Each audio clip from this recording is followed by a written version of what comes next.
मीरा का जन्म राजसी वैभव में हुआ था, पर उसका मन कभी राजमहलों में नहीं रमा। कहते हैं, जब वो बहुत छोटी थी तब एक साधु उसके घर पधारे। उनके हाथ में श्री कृष्ण की एक छोटी सी मूर्ति थी। बालिका मीरा ने उस मूर्ति को देखा तो जैसे उसकी आंखों में कोई अनजानी चमक उतर आई। उसने बाल सुलभ जिद में कहा, ये मेरे हैं। साधु मुस्कुराए और बोले, तो फिर ये तुम्हारे ही हैं।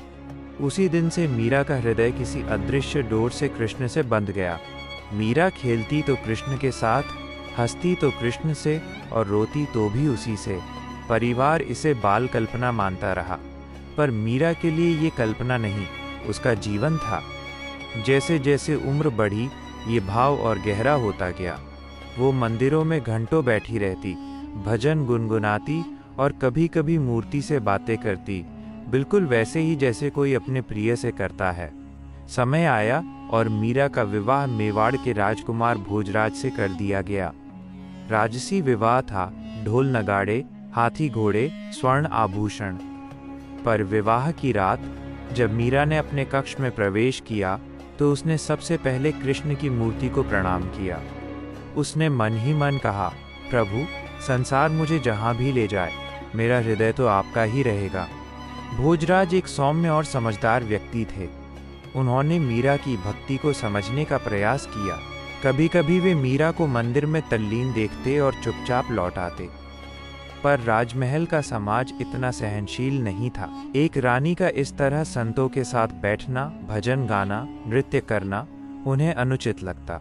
धीरे धीरे कानाफूसी शुरू हुई। रानी मर्यादा भूल रही है, ये तो कुल कलंक है। पर मीरा का उत्तर सदा मौन और भजन रहा। कुछ ही वर्षों में भोजराज का देहांत हो गया। राजमहल शोक में डूब गया। पर मीरा के लिए ये केवल संसार के एक बंधन का छूटना था। अब उसके लिए कृष्ण ही सर्वस्व थे। समाज ने उस पर वैधव्य के कठोर नियम थोपने चाहे, सफेद वस्त्र, एकांत, पर मीरा का वैधव्य प्रेम से भरा था, विरह से भरा था। वो कहती, मैं विधवा कैसे हो सकती हूँ, मेरा पति तो गिरधर गोपाल हैं। यहीं से टकराव तेज हुआ। राज परिवार ने उसे रोकना चाहा। उसे भजन से, मंदिर से, साधुओं से दूर रखने की कोशिश की गई। पर मीरा जितना रोकी गई उतना ही उसकी भक्ति प्रज्वलित होती गई।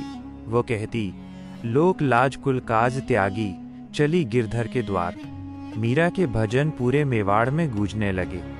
उसकी आवाज में कोई बनावट नहीं थी, केवल सच्चाई थी। वो गाती तो ऐसा लगता जैसे आत्मा स्वयं बोल रही हो। लोग कहते, यह रानी नहीं, कोई विरहिणी है। उसके शब्दों में प्रेम था, पीड़ा थी और पूर्ण समर्पण था। राजमहल को ये असह्य होने लगा। एक दिन मीरा को विष का प्याला भेजा गया, ये कहकर कि ये प्रसाद है। मीरा ने बिना संदेह उसे कृष्ण के चरणों में अर्पित किया और मुस्कुराकर पी गई। कहते हैं, विष अमृत बन गया। मीरा सुरक्षित रही। उसने कहा, जिसका रखवाला गिरधर हो, उसका कोई क्या बिगाड़े। दूसरी बार उसे कांटों की टोकरी में सांप भेजा गया। मीरा ने टोकरी खोली तो वहां कृष्ण की मुरली पड़ी थी। इन घटनाओं ने लोगों को चकित कर दिया। कुछ ने इसे चमत्कार कहा, कुछ ने ईश्वर की लीला।